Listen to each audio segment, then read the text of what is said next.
Good morning, guys. Matt from Blaze Capital here today.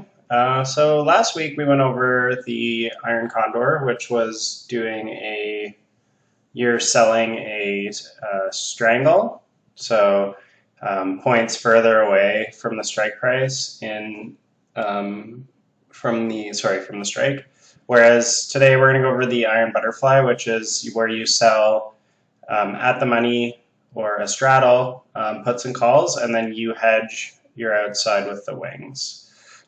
So the example we're going to go over, I think we went over Twilio last week for the Iron Condor, so we're going to do that one again for the Iron Fly. So we're pretty close to 145 here. So with an Iron Butterfly, you want the strike to stay very, very close to where you're selling the options. So in this situation, like we want it to stay within like $5 to $7 in each direction.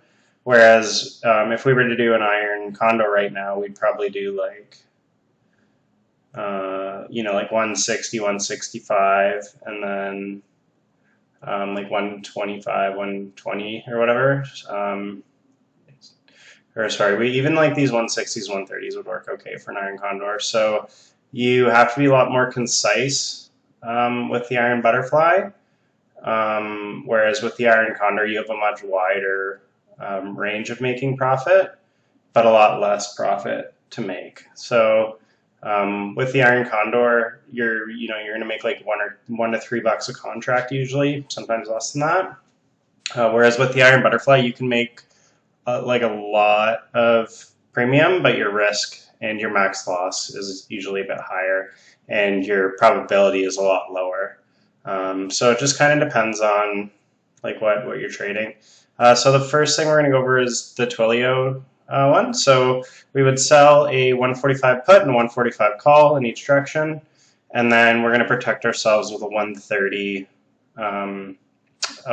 put and a 130 or 160 call. Sorry. So you're going to buy those on each side. So sell, sell, buy, buy, and your max loss would be at either 130 or 160. So we'll go and look over at that on the brokerage account. So I already put this in here. So we buy a 130 put, sell a 145 put, sell a 145 call, buy a 160 call. So max profit is if it closes right at 145 at the time of expiration.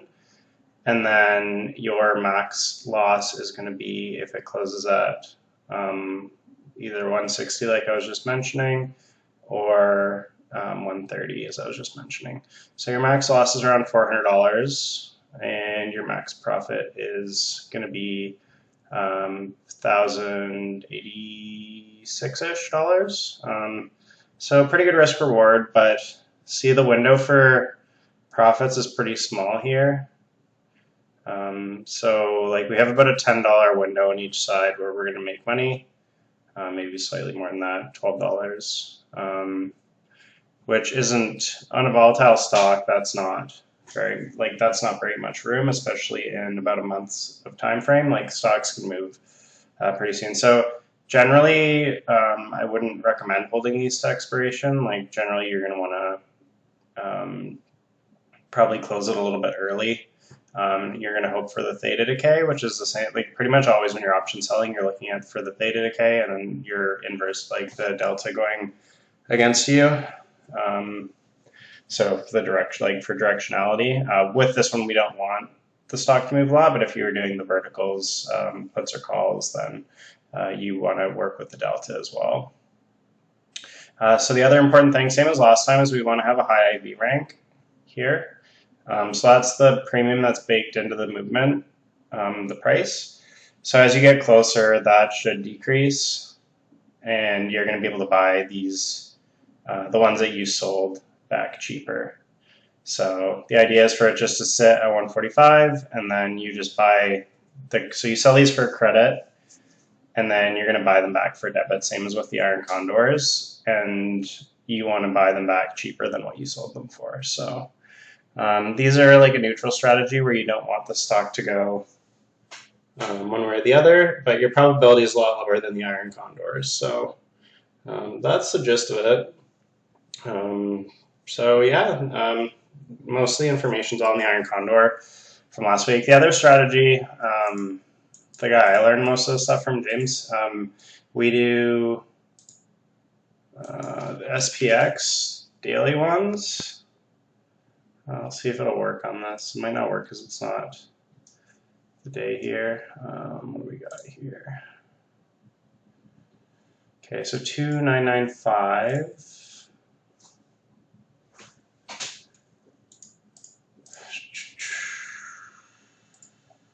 There we go.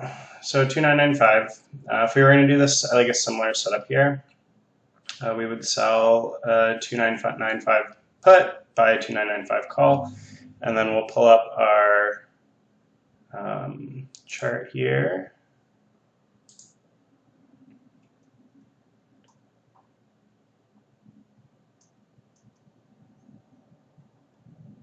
I think this is pulling data from Friday, so I'll try and do that here.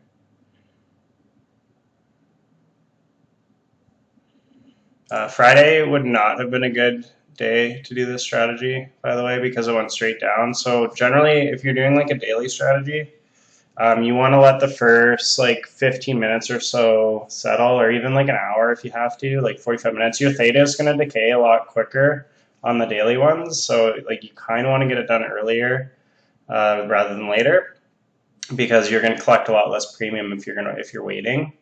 However, like you don't want to do one and have it just keep waterfalling all day like it did on Friday. So you generally want to wait for it to find a base somewhere. Okay. This is shot here. All right, so we'll bring this chart over.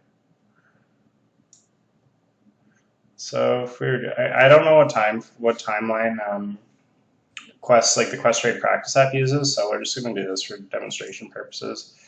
So it's trading somewhere around 2995 here, and then you want to go like far enough out that it's not going to hit your strike. So like for this, we do like a 2975 probably, and then you have to go the opposite direction. So 2.5 or 1.5. I can't math right now. No, 2. So 2. So we go up to 315. Does that look right? Okay, that's close enough. So we'll do a 3015 and a 2975 and see what that looks like. So we're going to buy the 2975 and then buy the 3015.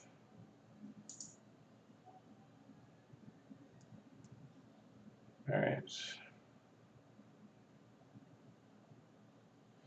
This does not look great.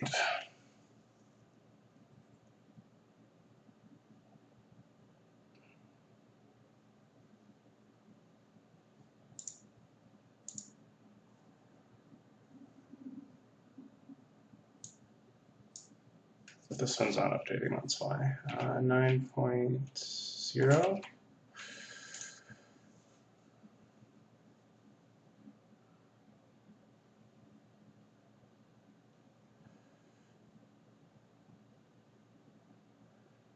All right, so with this one, we're going to be collecting around 1100 profit. I'm going to widen these out one more notch, I think.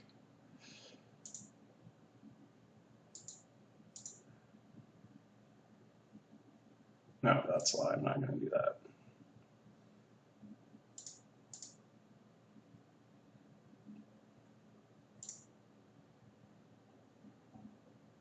There we go. So again, like I was saying, like with this, you can collect a lot of premium. So for this one, I would be collecting around $1,100, but our max loss is going to be $800, depending on if it goes outside of strikes. And your like window for actually profiting is really low. So the idea with this strategy, the Iron Condor is a bit better, like less risk for doing this during the day. With this strategy, you want to buy sell and then buy back like pretty quick within an hour or two on the theta decay, you don't really want to hold them. You don't want to hold this one all day because at the end of the day, they swing really far in each direction. And then if you're widening your wings out, your max loss is going to be a lot higher. So this actually would be a pretty good trade here. This is not exactly what it's going to look like. This is doing Monday's expiry, whereas the daily ones, like you'd probably be getting around a 700 or 800 profit for those, or sorry, credit. Whereas this one's for Monday, so the theta is going to be a bit higher. Okay, so yeah, that's just a couple ways using the iron fly. I would definitely don't do these without paper trading first. I'm going to be doing some examples over the next couple weeks. I want to practice some spreads, and I'll try and document those on Trello for everybody, just so you can follow along. The idea is to do an iron condor and an iron fly both days, potentially a debit or credit spread depending on what the S&P looks like.